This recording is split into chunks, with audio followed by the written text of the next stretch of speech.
Selamat sore, Assalamualaikum warahmatullahi wabarakatuh. Pada kesempatan ini saya akan mencoba memaparkan materi pertemuan 10, yaitu mengenai perancangan program untuk masalah bisnis. Untuk pokok bahasannya, yang pertama teknik perancangan program berorientasi bisnis, mulai dari teknik perancangan file atau database dalam bentuk spesifikasi file dan teknik perancangan program dalam bentuk spesifikasi program. Kemudian yang kedua, contoh kasus dan contoh penggunaan teknik perancangan file dan program. Pertama, teknik perancangan file atau database. Adapun langkah-langkah di dalam perancangan file tersebut adalah sebagai berikut. Yang pertama, menentukan banyaknya jumlah kebutuhan file yang nanti akan digunakan di dalam program. Nah, banyaknya file yang dibutuhkan oleh sistem diperoleh dari hasil perancangan database menggunakan normalisasi. Dari hasil normalisasi terbentuk tabel-tabel atau file-file yang akan dijelaskan di dalam spesifikasi file.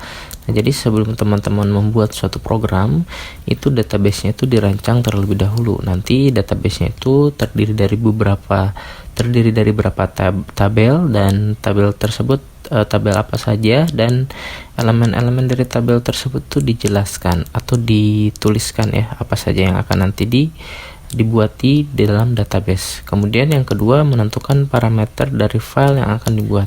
Parameter yang dimaksud adalah elemen-elemen yang menjelaskan spesifikasi singkat mengenai file.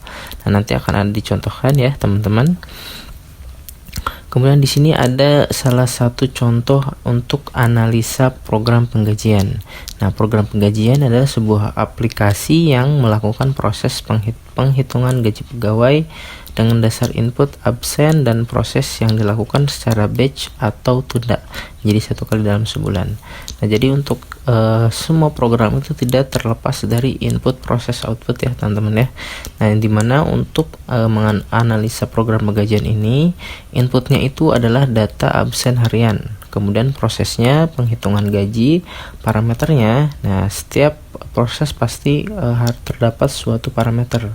Nah, misalkan di sini untuk penggajian ada 4 parameter. Yang pertama itu tunjangan pegawai dari status pegawai. Yang kedua dari gaji pokok atau dari golongan pegawai. Yang ketiga dari lembur atau dari kehadiran pegawai. Yang keempat itu potongan jika pegawai mempunyai potongan yang dibebankan pada gaji. Kemudian untuk outputnya berupa laporan gaji bulanan dan slip gaji pegawai. Nah, untuk contoh tabel yang akan digunakan misalkan seperti ini tetapi suatu program itu tidak terlepas dari maksudnya tabelnya itu tidak mungkin hanya satu, dan di sini hanya dicontohkan saja. Misalkan di sini ada tabel namanya tabel pegawai contohnya. Nah, misalkan di sini ada 4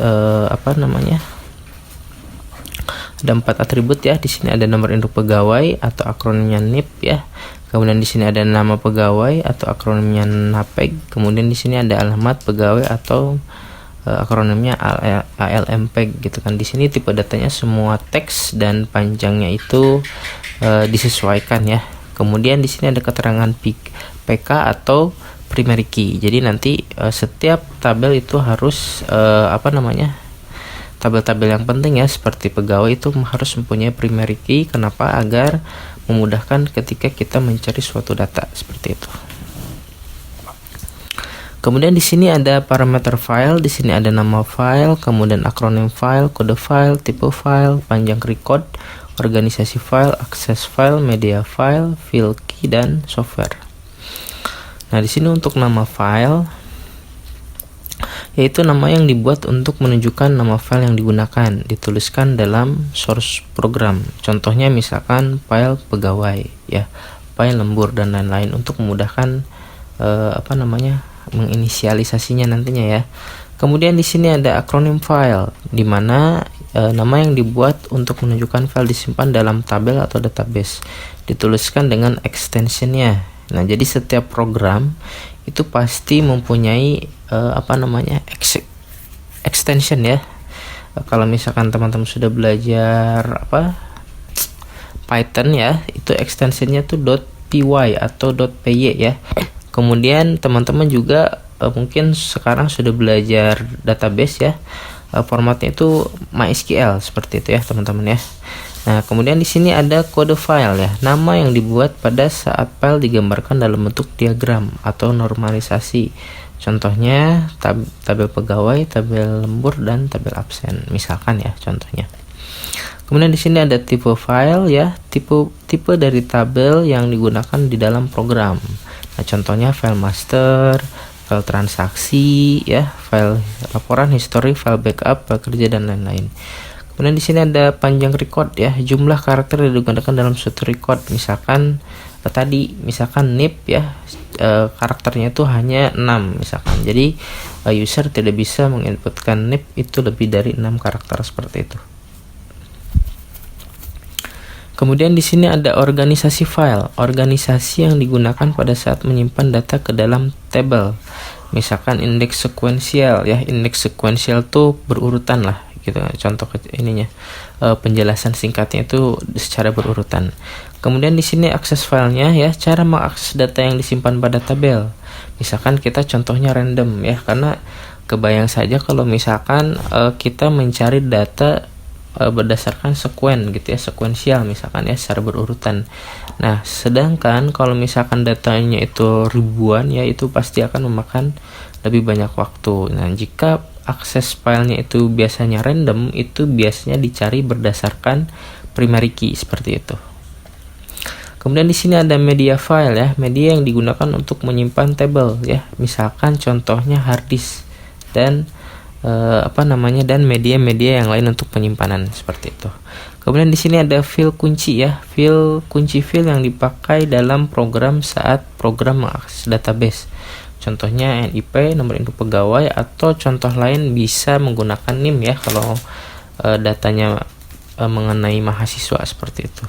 Kemudian di sini ada software ya, software yang digunakan untuk membuat tabel. Nah, kalau dulu zaman saya kuliah itu belajarnya masih menggunakan Microsoft Access teman-teman ya, Microsoft Access. Nah, sekarang itu teman-teman belajarnya menggunakan MySQL ya. Kemudian di sini ada teknik perancangan program masalah bisnis. Nah, yang pertama, menentukan banyaknya jumlah kebutuhan program yang akan dibuat. Jumlah program yang dibutuhkan oleh sistem dibuat dalam bentuk modul yang nantinya akan digambarkan dalam diagram HIPPO ya. Jadi diagram HIPPO itu kepanjangannya hierarki input proses output ya. Nah, dalam HIPPO dapat diketahui dengan jelas hierarki program. Pada program mana yang memanggil program lainnya dan kemana program akan kembali setelah selesai melakukan eksekusi. Jadi gambaran programnya, misalkan ada beberapa menu ya, misalkan ada 5 menu nantinya. Nah, di dalam satu menu itu misalkan ada berapa submenu seperti itu, dan dan sampai bisa keluar dari program tersebut itu biasanya digambarkan di diagram HIPPO. Kemudian yang kedua, menentukan parameter dari program yang akan dibuat. Nah, parameter yang dimaksud adalah elemen-elemen yang menjelaskan spesifikasi singkat mengenai program. Yang kedua itu teknik perancangan program masalah bisnis ya.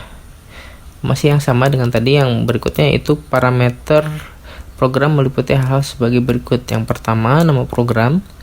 Nama yang dibuat untuk menunjukkan identitas program. Misalkan program hitung gaji, program hitung stok misalkan, atau dan lain sebagainya. Kemudian yang kedua itu akronim program, nama yang dibuat untuk menyimpan source program. Contohnya misalkan hitung gaji.py misalkan ya. Kemudian di sini ada kode program, nama yang dibuat pada saat file digambarkan dalam bentuk diagram HIPPO, misalkan GJ01.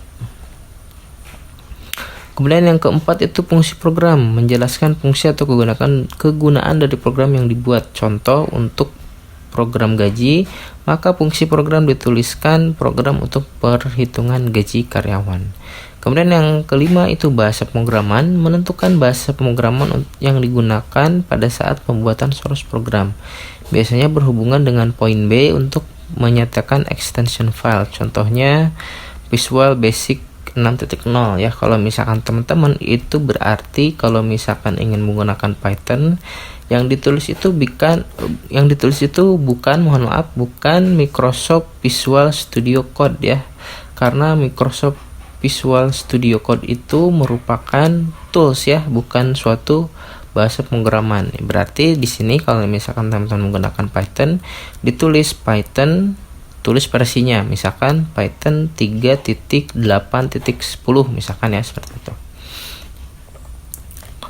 Di sini yang berikutnya yaitu program flowchart, menggambarkan logika atau proses program dalam bentuk flowchart ya, tentunya teman-teman sudah tahu. Kemudian yang terakhir itu proses program, menjelaskan secara rinci mengenai isi dan proses program, termasuk penjelasan dari command button apabila dijalankan. Jadi biasanya ada command button ya, seperti simpan, update, delete, seperti itu. Nah, di sini ada contoh program bisnis pada sistem perpustakaan. Tabel pada sistem informasi perpustakaan ini adalah tabel yang dibutuhkan ya. Nah, jadi sebelum kita membuat programnya, kita buat terlebih dahulu tabelnya itu kira-kira ada apa aja. Misalkan untuk kasus perpustakaan ya, ada 7 tabel. Yang pertama itu tabel anggota, yang kedua tabel buku, yang ketiga tabel user, yang keempat tabel status ya, yang kelima tabel peminjaman, yang keenam tabel pengembalian, dan yang ketujuh tabel detail peminjaman. Nah, kemudian spesifikasi file atau database ya. Nah, di sini ada spesifikasi file tabel anggota. Nah, nama filenya tabel anggota. Kemudian akronim filenya tabel tbl underscore anggota. Seperti fungsinya untuk menyimpan data anggota perpustakaan. Tipe filenya tadi apa? Sudah dijelaskan ya. Ada file master, ada file laporan, ada file transaksi, ada file backup, dan lain-lain. Nah, ditulis di sini termasuknya file apa? Misalkan file master ya. Kemudian di sini organisasi filenya tadi sudah dijelaskan juga, misalkan sekuensial ya, atau random, atau indeks sekuensial, bebas ya. Jadi atau misalkan teman-teman hanya menulis indeks sekuensial pun tidak jadi masalah, seperti itu. Kemudian di sini akses filenya random, media filenya itu hard disk, panjang recordnya itu 160 karakter ya. Nah, jadi maksudnya maksudnya panjang karakter itu dari tabel anggota itu nanti akan memuat berapa karakter. Nah, tabel anggota itu kan pasti terdiri dari beberapa field ya, misalkan NIP atau NIM gitu ya, nama, alamat, nomor telepon ya, dan lain-lain ya. Dan di situ ada panjang recordnya setiap field. Nah, itu dijumlahkan teman-teman. Misalkan panjang recordnya 160 karakter, kunci fieldnya misalkan itu noang, apa ini maksudnya ya. Nah, mungkin di sini kunci fieldnya itu misalkan NIM ya, bukan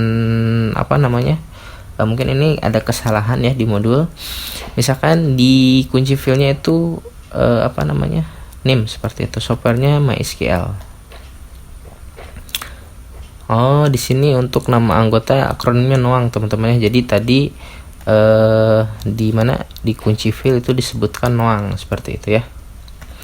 Nah, di sini misalkan contoh visualisasinya ya untuk tabel anggota. Nah, di sini misalkan ada 10 field ya, nomor anggota, kemudian nama anggota, jenis kelamin, alamat, pekerjaan, telepon, alamat email, dan lain-lain ya.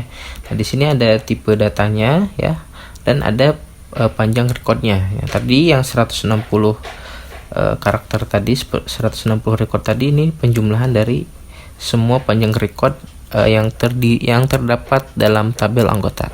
Nah, biasanya itu primary key itu diberikan ya ke field yang unik ya, misalkan nomor anggota. Jadi kalau misalkan nama anggota dijadikan primary key itu kurang tepat ya. Kalau misalkan contoh kasus nama Ilham gitu ya, di seluruh anggota perpustakaan UBSI misalkan ya, yang keluar pasti tidak hanya satu, melainkan banyak sekali nama Ilham. Jadi untuk memudahkan user nantinya mencari data ya, atau admin mencari data, itu biasanya primary key itu ditetapkan pada field yang unik ya, misalkan di sini nomor anggota, atau lebih bagus lagi dengan NIM ya, karena NIM itu hanya satu mahasiswa yang punya, jadi tidak akan ada NIM yang sama ya, seperti itu. Kemudian di sini ada spesifikasi file database, misalkan di sini ada tabel buku ya. Nah, tabel buku masih file master dan lain-lain ya. Di sini sudah saya jelaskan sebelumnya, dan tentunya sama ya. Dan spesifikasi file ini akan teman-teman gunakan nanti ketika teman-teman menyusun PKL ataupun tugas akhir ya. Jadi jangan sampai tidak dimengerti ya. Jadi dari sekarang itu pastikan materinya sudah teman-teman pahami seperti itu.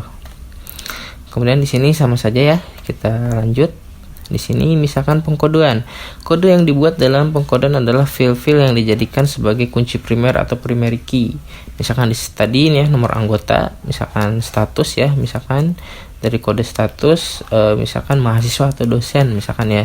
Kalau mahasiswa itu misalkan awalannya M, kalau dosen itu awalannya D, misalkan seperti itu. Sebenarnya untuk nomor anggota atau nomor yang field yang dijadikan primary key itu sebetulnya bebas ya, tergantung yang membuat program tersebut atau sesuai request dari orang yang meminta untuk membuatkan program tersebut. Kemudian di sini kita lanjut saja ya. Nah, tadi di sini ada hypo ya.